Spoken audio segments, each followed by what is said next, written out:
Hello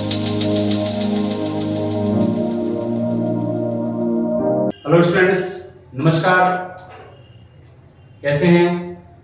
एक बार फिर से आपका स्टडी सॉल्यूशंस चैनल के ऊपर आपका ढेर सारा स्वागत। और लगातार जो वीडियो चल रहे हैं, आपके पास वीडियो पहुंच रहे हैं, ठीक है। उसी कड़ी के अंदर अपन आज फिर से एक नए टॉपिक के साथ शुरुआत कर रहे हैं आज की क्लास को। देखिए, पिछली क्लास के अंदर आपने बात करी थी, या आप यूं कह सकते हैं कि हमने स्टडी करी थी, यानी कि आपने अब तक का जो अपना जो चैप्टर हो गया है उसके अंदर हमने पूर्ण रूप से नर युग्मक और मादा युग्मक तक अपन ने स्टडी कर ली। अब निषेचन की क्रिया से पहले स्टूडेंट्स, मैंने आपको शुरू के अंदर आपको बताया था कि जो लैंगिक जनन की जो क्रिया होती है उसके अंदर आपका निषेचन से पूर्व, निषेचन और निषेचन पश्चात, इन तीन घटनाओं का जिक्र होता है। Before fertilization, fertilization and after fertilization, ठीक है। तो यहां तक हमने ये देखा कि जो दोनों के दोनों जो गैमेट्स हैं, यानी कि जो युग्मक है, उनका निर्माण अपन ने कर लिया है, या उनके निर्माण की जो क्रिया है हमने पढ़ ली है, ठीक है। यानी कि एक तरफ हमने नर युग्मक की बात कर ली तो दूसरी तरफ हमने मादा युग्मक की बात कर ली, ठीक है। अब देखिए, जो स्टूडेंट्स नए जुड़ रहे हैं, इस वीडियो के अंदर जुड़ रहे हैं, वे हमारे पिछले वाले जो वीडियोस हैं उनके अंदर जाकर के वो देख सकते हैं कि किस तरीके से हमने नर युग्मक और मादा युग्मक की बात करी है। तो स्टूडेंट्स, अब इनका फ्यूजन होना जरूरी है, इनका संलयन होना जरूरी है, और संलयन के लिए क्या है, अपने आप तो होंगे नहीं, इसके लिए जरूरत पड़ेगी किसकी? परागण के लिए। देखिए, यहां पर परागण आज का जो टॉपिक है उसकी आवश्यकता पड़ने वाली है। इनकी संलयन की क्रिया हो, ठीक है, समझ रहे हैं, यानी कि इनका फ्यूजन हो, इनका संलयन हो, फर्टिलाइजेशन हो, ठीक है, निषेचन हो, इसके लिए किसकी जरूरत पड़ने वाली है? परागण की, ठीक है। परागण, यहां पर देखिए दो शब्द हैं। देखिए, कई बार क्या होता है कि सर, कुछ बच्चे मुझे ये कहते हैं कि सर आप इतना जोर क्यों देते हो, आप इस शब्द के ऊपर इतना जोर क्यों देते हैं? देखिए स्टूडेंट्स, मैं उन बच्चों की बात यहां पर नहीं कर रहा हूं, क्योंकि जो बच्चे की एक्स्ट्रा ऑर्डिनरी है या जिनको समझ में बहुत अच्छे से आ जाता है वो जल्दी पकड़ लेते हैं, लेकिन यहां अपन बात कर रहे हैं, मैं उन स्टूडेंट्स की ज्यादा बात करूंगा, या उन स्टूडेंट्स के बारे में अपन ज्यादा बात करेंगे जिनको की कई बार कंफ्यूजन हो जाता है कि सर ये शब्द तो मिलते जुलते से हैं। जैसे कि मैंने आपको पहले भी बताया था कि नर युग्मक और नर युग्मकोद भिद अलग अलग है, ये दोनों अलग अलग हैं। जब हमने ये पढ़ा था, उसी प्रकार से हमने मादा युग्मक और मादा युग्मकोद भिद दोनों अलग अलग पढ़े थे। तो कई बार क्या होता है स्टूडेंट्स कि कई बार कुछ बच्चे जो होते हैं वो क्या करते हैं कि किसी कारणवश या जान नहीं पाते हैं, पूछ नहीं पाते हैं, तो उस कंडीशन के अंदर क्या हो जाता है कि उनको प्रॉब्लम्स आती है, और वो जो प्रॉब्लम आती है स्टूडेंट्स, वो क्या रह जाती है कि उनके मन के अंदर वो डाउट ही रह जाता है, वो पूछ नहीं पाते हैं। तो यहां पर मैंने जोर दे रहा हूं कि यहां पर परागण, क्योंकि ये मैंने इसलिए कहा है कि पहले हम पराग कण पढ़ चुके हैं, पराग कण, ठीक है, जिसको हमने कहा था पोलन ग्रेन, ठीक है, पराग कण हमने पढ़ा था, ठीक है। यानी कि पराग कण अलग है स्टूडेंट्स, या एक शब्द में कहूं तो ये परागकोश में बनने वाली एक संरचना है, ठीक है, जबकि परागण एक क्रिया है, ठीक है, ये एक क्रिया है। इतना सा थोड़ा सा दिमाग में रखना है आपको। देखिए, इसमें कोई भी डाउट वाली बात नहीं है, जरूरी नहीं है कि सब लोग ही इंटेलिजेंट होते हैं, इंटेलिजेंट बनना पड़ता है। और कई बार क्या होता है, देखिए मैं बिल्कुल ग्रामीण क्षेत्र से हूं और मुझे अच्छे से पता है कि जब एक आज बहुत सारी मीडिया है, बहुत सारी बुक्स और सब कुछ चीजें हमारे सामने हैं, लेकिन इसके बावजूद भी हमारे कई जो ग्रामीण क्षेत्र के जो बच्चे हैं, और ग्रामीण क्षेत्र के बच्चे नहीं, आज शहरी क्षेत्रों में भी, कि मैं जिन स्कूलों में पढ़ाता हूं, मैं वहां पर ये महसूस करता हूं कि कुछ बच्चे पूछ ही नहीं पाते हैं, और उनके अंत तक उनके दिमाग में यही चलता है कि ये परागण और परागण एक ही है, वो इसको एक ही समझते हैं, ठीक है। तो इसलिए क्या है कि इनके बीच में हमको डिफरेंस होना जरूरी है। ठीक है। और कई बार क्या होता है कि हम पूछ लेते हैं, वो कहते हैं कि सर ये तो एक ही तो चीज है, आप इनको अलग अलग बता रहे हो, ये तो चीज ही एक है। ठीक है, तो इसलिए क्या है कि हमको इनका क्लियरिफाई होना जरूरी है, हमको समझ में आना जरूरी है। और स्टूडेंट्स यहीं से, इसीलिए मेरा मोटिव यही है कि आपको उस लेवल पर एक एक चीज को भले समय लगे, एक टॉपिक को चाहे टाइम लग जाए, लेकिन क्लियर होना चाहिए कि हाँ मुझे ये चीज समझ में आ रही है। तो मैंने यहाँ पर दो चीज बता दी कि ये परागकण, तो इसका तो कहां निर्माण होता है स्टूडेंट्स, हमने पढ़ा है कि जो पराग कोश हमने पढ़ा था, ठीक है, पराग कोश के अंदर परागकणों का निर्माण होता है, जबकि परागण क्या होती है, एक क्रिया होती है। अब देखिए कैसे होती है, ठीक है, यानी कि परागकण क्या होगा। आपको पता है कि एक जो पुष्प होता है, उस पुष्प के पराग कोश में, पुष्प के पराग कोश के अंदर पराग कणों का निर्माण होता है, ठीक है, पराग कण का निर्माण होता है। इस पराग कोश से, इस पराग कोश से इन पराग कणों का मुक्त होकर के उसी पुष्प या दूसरे पुष्प, ठीक है, उसी पुष्प या दूसरे पुष्प के जायांग के वर्तिकाग्र तक पहुंचने की क्रिया, ठीक है, बात समझ आ गई। यानी कि पराग कोश में से परागकण निकल करके कहां पर पहुंच जाए, वर्तिकाग्र पर, किसकी, जायांग की वर्तिकाग्र पर पहुंच जाए। वो चाहे पुष्प समान हो या अलग हो, उससे कोई फर्क नहीं पड़ रहा है, पुष्प समान हो या अलग हो, बस जाति समान होनी चाहिए, ये कंफर्म है। तो यहां से अपन पढ़ने वाले हैं कि ये चाहे अपने आप जाए या किसी माध्यम के द्वारा जाए, ठीक है, किसी अपने आप जाए या किसी माध्यम के द्वारा जाए, तो ये क्रिया क्या कहलाती है, परागण कहलाती है। क्लियर है, क्या कहलाती है, परागण कहलाती है यहां पर। अर्थात मैं इसको परिभाषा में बना रहा हूं कि पराग कणों का परागकोश से मुक्त होकर, पराग कणों का परागकोश से मुक्त होकर के किसी भी माध्यम की सहायता से उसी पुष्प या उसी जाति के दूसरे पुष्प के जायांग की वर्तिकाग्र तक पहुंचने की क्रिया क्या कहलाती है, परागण कहलाती है। ठीक है स्टूडेंट्स, ठीक है, क्या कहलाती है, मैंने क्या कहा, जाति समान होनी चाहिए, ठीक है, पुष्प अलग हो चल जाएगा लेकिन जाति समान होनी चाहिए। असमान जाति होगी वो परागण की क्रिया नहीं होगी, भले परागकण जाकर के गिर जाए लेकिन वो परागण अंकुरित वहां पर नहीं होगा। ये बात अपन आगे भी पढ़ने वाले हैं, उसका कोई मतलब ये नष्ट हो गया, खराब है भाई, वो बेकार, कोई मतलब नहीं है उस परागकण का। वहां पर यदि किसी दूसरे पुष्प की किसी दूसरे पुष्प पर पहुंच भी जाता है तो उसका कोई लेना देना नहीं है, उसका कोई मतलब नहीं है। ठीक है, तो यहां से अपन चलने वाले हैं। ठीक है, अगला जो टॉपिक आ रहा है अपना, अगला जो टॉपिक आ रहा है इसके अंदर अपन बात करने वाले हैं, डेफिनेशन हमने पढ़ ली, ठीक है, डेफिनेशन पढ़ ली। अब इसके बाद अपना आता है इसके प्रकार। ठीक है, यानी कि परागकण के प्रकार। देखिए स्टूडेंट्स, परागकण की जो क्रिया होती है, सॉरी, परागण की जो क्रिया होती है वो दो प्रकार से होती है। परागण की जो क्रिया होगी वो दो प्रकार से होती है, एक होता है स्वपरागण और एक होता है परपरागण। स्वपरागण और परपरागण, इसको बोलते हैं सेल्फ पॉलिनेशन और इसको स्टूडेंट्स बोलते हैं क्रॉस पॉलिनेशन। ठीक है, ये क्रॉस है और ये सेल्फ है। ठीक है, इसको यहां से मैं क्लीन कर देता हूं एक बार के लिए।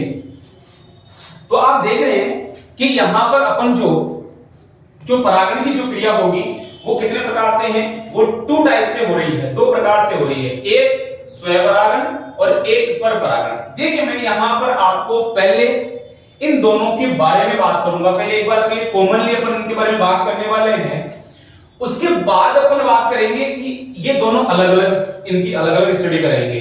ठीक है, देखिए समझने का प्रयास करना। स्वपरागण, स्व यानी खुद। ठीक है, मान लीजिए ये एक पौधा है जिसके ऊपर ये पुष्प लगे हुए हैं। ठीक है, ये पुष्प लगे हुए हैं, इधर भी इसको भी समझाऊंगा मैं। ठीक है, ये पौधा है और इसके ऊपर ये पुष्प लगे हुए हैं। ठीक है, अब देखिए कंडीशन नंबर एक, यानी कि मैं बात कर रहा हूं किसकी, ए, स्वयं परागण की, और ये दूसरा है पर परागण। ठीक है, स्वयं परागण के अंदर क्या होगा स्टूडेंट्स, यानी कि जब किसी पुष्प के पराग कोश से परागकण मुक्त होकर, यानी कि इस पौधे के परागकोश से परागकण मुक्त होकर इसी पुष्प से मुक्त होकर के इस पर ही गिर जाएं, जायांग के वर्तिकाग्र पर गिर जाएं, या कंडीशन नंबर 2 यानी कि इससे निकल करके इस पे गिर जाएं, वो चाहे इससे निकल करके इस पे आ जाएं, बात एक ही है। ठीक है, अगर कुछ बच्चों को कंफ्यूजन है कि सर आपने 2 के बीच में क्यों किया, तो मैं येलो यहां से बता दूं कि साहब पहली कंडीशन तो ये हो गई कि इसके परागकण यहां से निकल करके और इसी के ऊपर गिर जाए, और कंडीशन नंबर 2 क्या है कि यहां से निकल करके यहां आ जाए, ये कंडीशन नंबर 2। लेकिन यहां पर आपने एक चीज देखी होगी कि यहां पर पादप जो है वो एक ही है, पादप जो है वो क्या है, वो एक ही है। यानी कि आप इसको डिफाइन कैसे करेंगे, डिफाइन कैसे करेंगे कि जब किसी एक पादप पर उपस्थित पुष्प के परागकण परागकोश से मुक्त होकर के उसी पुष्प, ये तो उसी पुष्प पर गिर गया, उसी पुष्प या उसी पौधे के दूसरे पुष्प, उसी पुष्प या उसी पौधे के दूसरे पुष्प के जायांग के वर्तिकाग्र पर पहुंचते हैं, तो वो क्रिया क्या कहलाती है, स्वयं परागण कहलाती है। समझ आ गई स्टूडेंट्स, क्या कहलाती है, स्वयं परागण कहलाती है। अब इसके अंदर देखो यहां पर, ठीक है, यानी कि केवल जो परागण की क्रिया हो रही है वो या तो एक ही पुष्प पर हो रही है या एक ही पौधे के किसी दूसरे पुष्प पर हो रही है।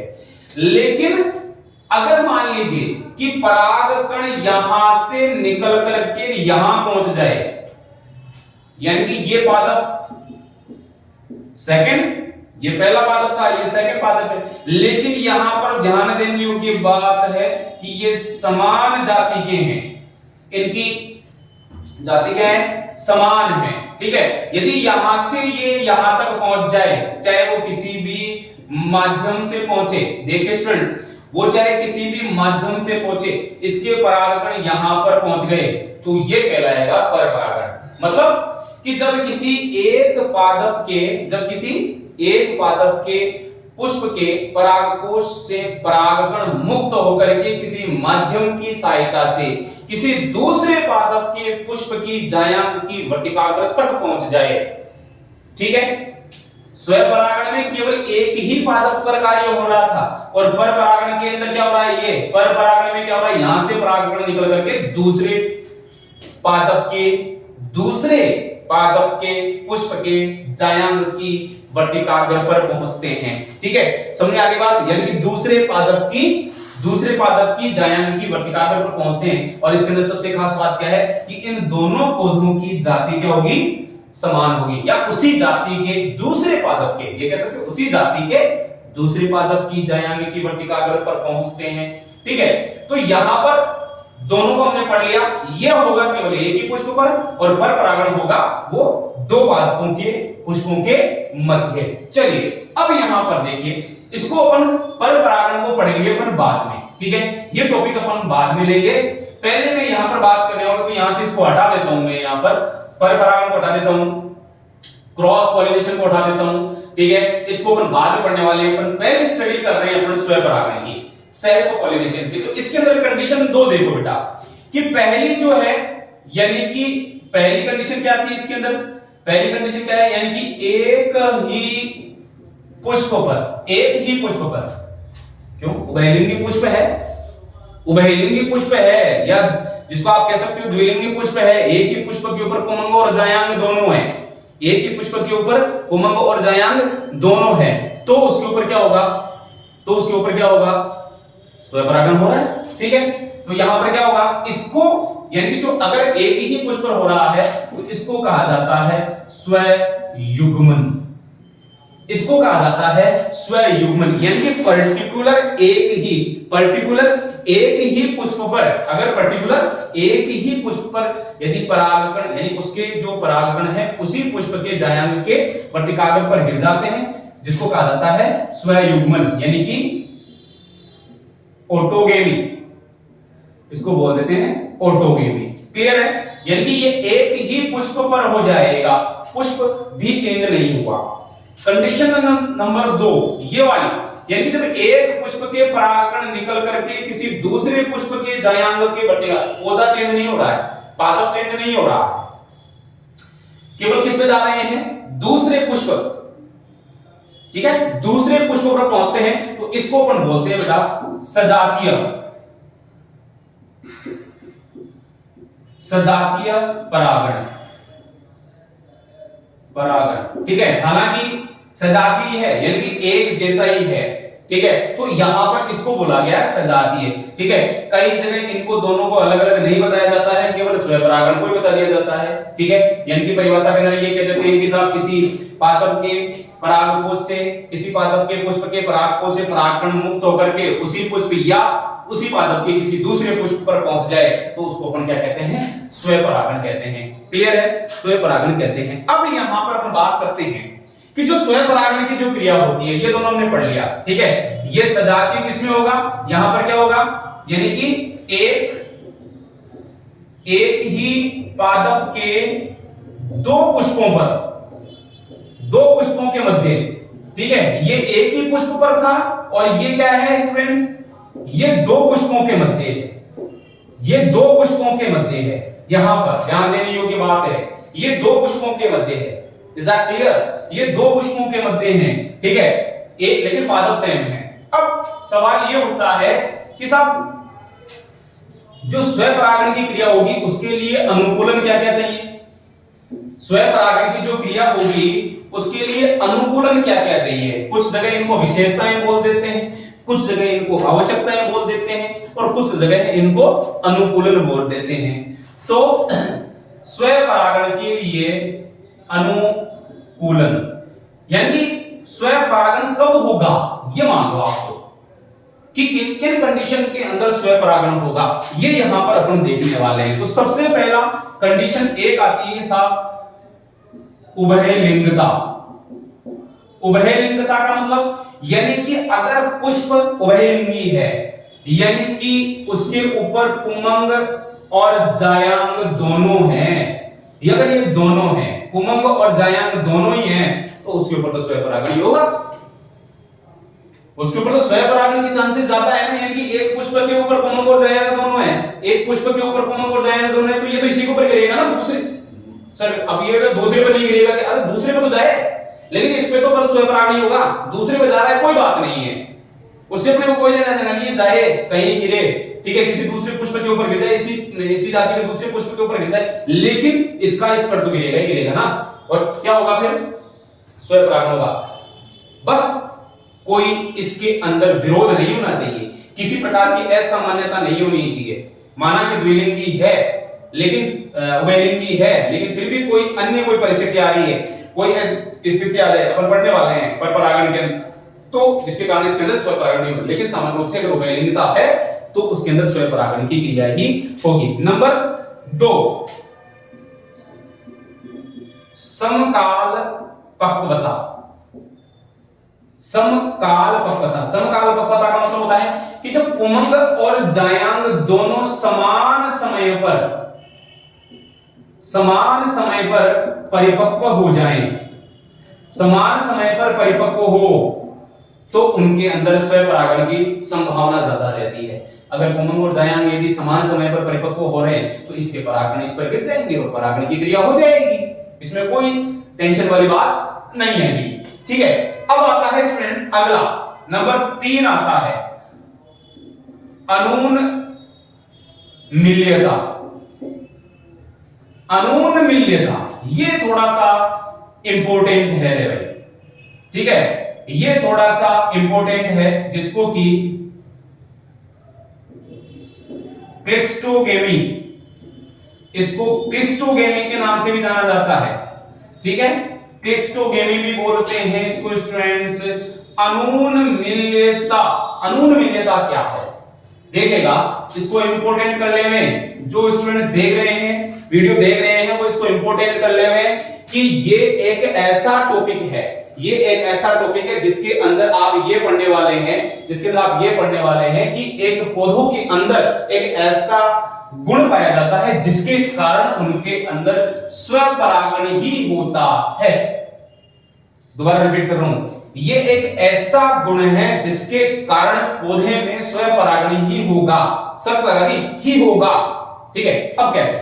अनून मिल्यता क्या है? पहले मैं आपको यहां पर अनून मिल्य की बात करता हूं। अनून मिल्य पुष्प क्या है? ठीक है, अनून मिल्य पुष्प क्या है? और एक और लिख देता हूं यहां पर, उन्मील पुष्प। दो कंडीशन आ गई, यानी कि उन्मील और अनून्मील।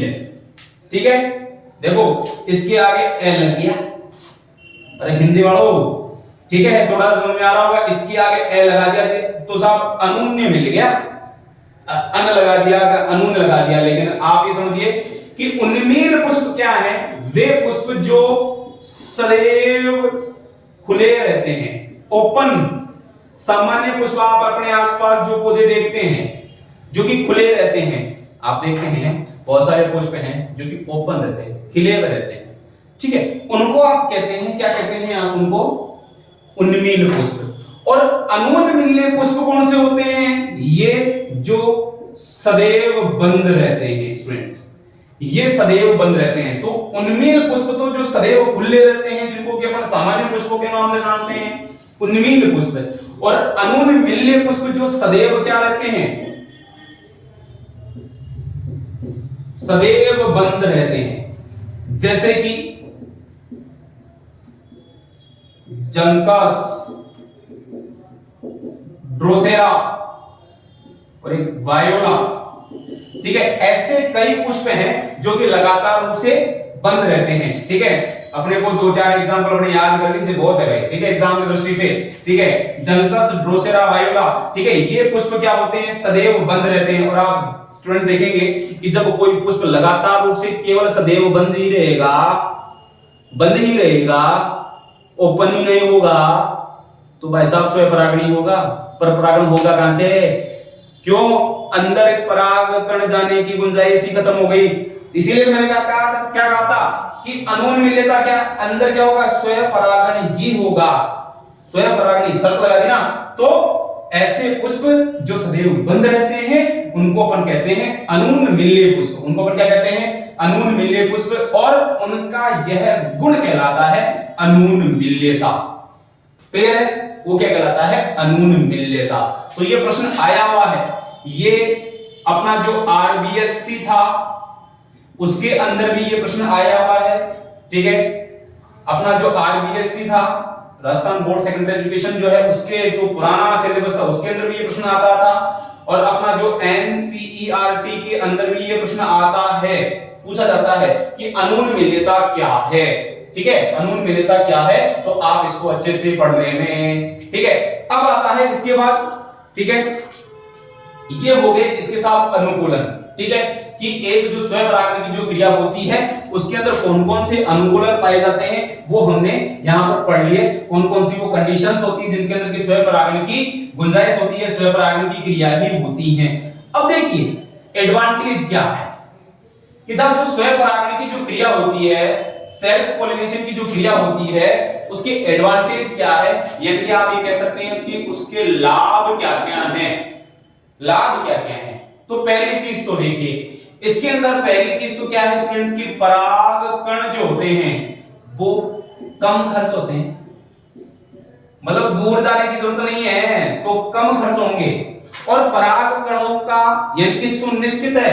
ठीक है, पराग कण कैसे होते हैं? कम खर्च होते हैं और सुनिश्चित, उनका फिक्स है कि परागण की क्रिया होगी ही होगी। अगर उसी पुष्प पर गिरी है तो परागण की क्रिया होगी। अगर कहीं दूर जा रहे हैं तो उसमें तो फिर भी परागण में तो फिर भी नष्ट होने के चांसेस है, खराब होने के चांसेस है। तो यहां पर क्या होंगे? ये तो कम खर्च होंगे। ठीक है, और दूसरी चीज कि इसके यानी कि जो बनने वाली जो संतति होगी वो कैसी होगी, समयुग्मजी होगी। यानी कि जब बाहर से जब कोई दूसरा परागकण आ ही नहीं रहा या किसी दूसरे पुष्प से आ ही नहीं रहा, ठीक है, तो यहाँ पर जो बनने वाली बिल्कुल समान समयुग्मजी होगी, बाहर से कोई दूसरा परागकण आएगा ही नहीं, दूसरा युग्मक आएगा ही नहीं, तो कोई भी वेरिएशन यहाँ पर नहीं आ रहा है। अर्थात यहाँ पर बनने वाली संतति के अंदर यदि किसी प्रकार का कोई वेरिएशन नहीं आता है, कोई विभिन्नता नहीं आती हो, या आगे कह सकते हैं कि वो विषम युग्मजी नहीं होती है, वो केवल यहाँ पर क्या होगी, समयुग्मजी होगी। तीसरी बात, यहाँ पर क्या होता है कि जो प्योर लाइन होती है, प्योर लाइन का मतलब जो प्योरिटी है वो लगातार रूप से अनिश्चित काल तक कह सकते हो या लॉन्ग टाइम तक बनी रहती है, प्योरिटी बनी रहेगी, क्योंकि जब बाहर से किसी दूसरे का क्या नहीं हो रहा है, परपरागण हो नहीं रहा, तो वेरिएशन आने की संभावना, विविधता आने की संभावना या अन्य कोई गुण आने की संभावना, अदर उत्पन्न होने की संभावना नहीं है, ठीक है। इसके अलावा यानी कि अगर किसी पादप के कोई अच्छे लक्षण हैं, ठीक है, किसी पादप के अंदर यदि कोई अच्छे लक्षण हैं, उनको अपन अनिश्चित काल तक क्या कर सकते हैं, उनको अपन संरक्षित कर सकते हैं। केवल इसी के मध्य परागण की क्रिया होती जाए तो लगातार रूप से क्या होता है कि वो अच्छे लक्षण जो है वो लंबे समय तक चलते रहते हैं, उनमें किसी प्रकार से कोई बदलाव नहीं आता है, और वो लक्षण जो होते हैं वो रेगुलर रूप से लॉन्ग टाइम तक चलते रहेंगे, रेगुलर रूप से क्या होंगे, लॉन्ग टाइम तक चलते रहेंगे। इसके अलावा इस क्रिया के अंदर क्या होता है कि अगर कोई बेकार के लक्षण हैं, अगर कोई अवांछित लक्षण हैं जो कि काम के नहीं है, उनको प्राकृतिक रूप से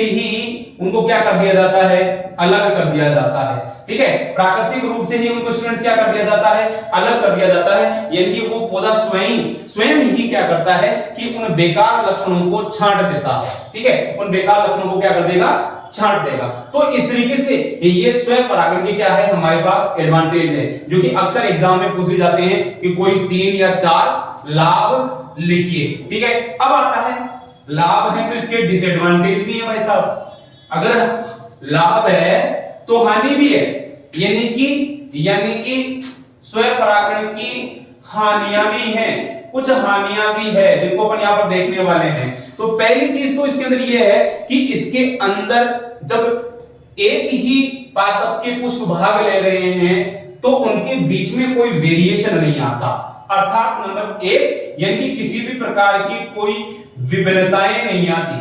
और आप जानते हैं कि जब विभिन्नताएं नहीं आएगी, ठीक है, विभिन्नताएं नहीं आती हैं, तो जब विभिन्नताएं नहीं आएंगी, वेरिएशन नहीं आएगा, तो क्या होगा कि वो जाति या वो पादप जो है उसके अंदर और अन्य विकास संबंधी जो क्रियाएं हैं वो इसके अंदर नहीं होगी, वेरिएशन नहीं आएगा। तो दूसरा यानी कि इसी से आप कह सकते हैं कि इनके अनुकूलन में भी कमी आती चली जाती है। हो सकता है कि वो पादप जाति धीरे धीरे वातावरण के अनुकूल नहीं हो, उसका अनुकूलन में धीरे धीरे क्या आ जाएगी, कमी आ जाएगी। तीसरी बात, इसके अंदर क्या होता है कि नए लक्षण नहीं आते हैं, नए लक्षण नहीं आते हैं।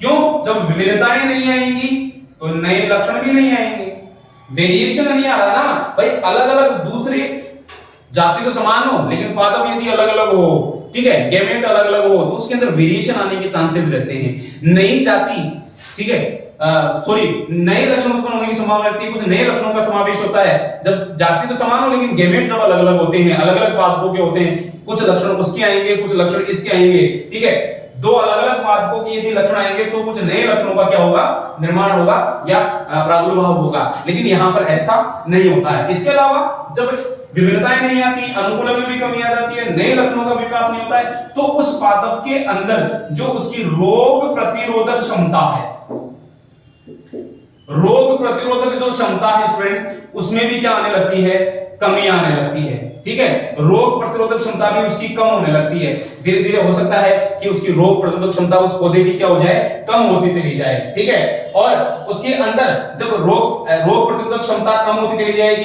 तो यह भी हो सकता है कि उसकी जीवन क्षमता, यानी कि उस पादप की, आप ये कह सकते हैं कि उसकी जो जीवन क्षमता और प्लस, या आप ये कह सकते हैं कि उसकी उपज भी कम हो जाए, उपज भी कम हो जाए, ठीक है, डिक्रीज हो जाए, ठीक है, उसकी जीवन क्षमता, ठीक है, उसकी जीवन क्षमता और उपज जो है वो भी धीरे धीरे क्या हो सकती है, कम हो सकती है, ठीक है। तो इस तरीके से ये उसके क्या हो रहे हैं, डिसएडवांटेज है। और कई बार ऐसा होता है कि कुछ पादप के अंदर मान लीजिए कोई अप्रभावी लक्षण है, ठीक है, कोई अप्रभावी लक्षण है, वो भी लगातार रूप से इसके अंदर क्या होता रहता है, प्रकट होता रहता है, यानी कि अप्रभावी लक्षण भी, ठीक है, वो क्या हो जाते हैं, प्रकट होते रहते हैं। अप्रभावी लक्षण भी लगातार रूप से प्रकट होते रहते हैं, जो कि मतलब काम के नहीं है, मतलब के नहीं है, वो लक्षण भी कई बार प्रकट होते रहते हैं। तो इस तरीके से क्या है कि ये है स्वयं परागण की हमारे लिए क्या है, डिसएडवांटेज है। तो यहां पर हमने पढ़ लिया कि स्वयं परागण क्या होता है, उसकी परिभाषा हमने पढ़ी, ठीक है, उसके हमने एक तरीके से अनुकूलन पढ़ लिए, उसके लाभ और हानि हमने पढ़ लिए, ठीक है। तो यहां पर इस टॉपिक को अपन यहीं पर पूरा कर रहे हैं। अगली जो टॉपिक में है अपन स्टूडेंट्स, अपन स्वयं परागण पूरा हो गया, अब अपन लेने वाले हैं पर परागण, ठीक है। तो अगले वीडियो के अंदर क्रॉस पॉलिनेशन को लेकर के, ठीक है, आपके सामने फिर से हाजिर होंगे, ठीक है। और लगातार रूप से आप हमारे चैनल को जो प्यार दे रहे हैं उसको लगातार रूप से बनाए रखिए। उम्मीद कर रहा हूं कि पूरी कोशिश कर रहा हूं, उम्मीद नहीं पूरी, मैं भी कोशिश कर रहा हूं कि आपको बहुत अच्छे से, मैंने पहले भी कहा था कि मैं उन बच्चों के लिए ज्यादा फोकस कर रहा हूं, या उन बच्चों के लिए ज्यादा ध्यान दे रहा हूं जो बच्चे मतलब छोटी छोटी गलतियों को कर बैठते हैं या उनको पूछ नहीं पाते हैं, उनको पकड़ नहीं पाते हैं। तो मैं पूरी कोशिश कर रहा हूं कि उन बच्चों की कैसे न कैसे उनकी मदद की जाए, ठीक है। तो धन्यवाद, लगातार रूप से आप लाइक और शेयर करते रहिएगा, ठीक है। Thank you very much.